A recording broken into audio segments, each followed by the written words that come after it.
So hello everyone. So in this video we will be doing some hands-on. We will be creating placement groups in AWS. So open this EC2 dashboard and in this scroll down and then you will find placement groups in network and security. So in network and security placement groups are there. Just click on it and now we will be creating placement group. While creating placement group you have to name suppose this is my placement group.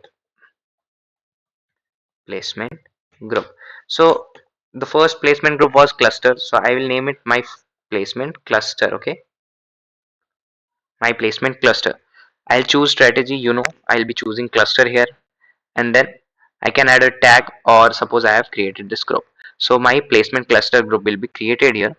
You can see this cluster and all the instances will be shared in the same cluster. Okay, all the instances that I'll be making will be saved in the same cluster. Next I can make another placement group, which is my placement spread. My placement spread it is. Let me name it my placement spread. Okay, then I'll choose strategy, which is spread. Spread, in this spread, the EC2 instances are spread across different hardwares. So here you can see rack, that means hardware or host. So I'll be choosing racks here. I hope you know why. And then I'll be creating group.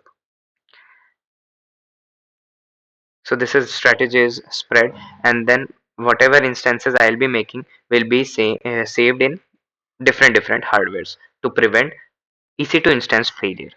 Okay, next is I'll be creating I'll be creating placement partition. And in partition, I hope you have watched my previous video.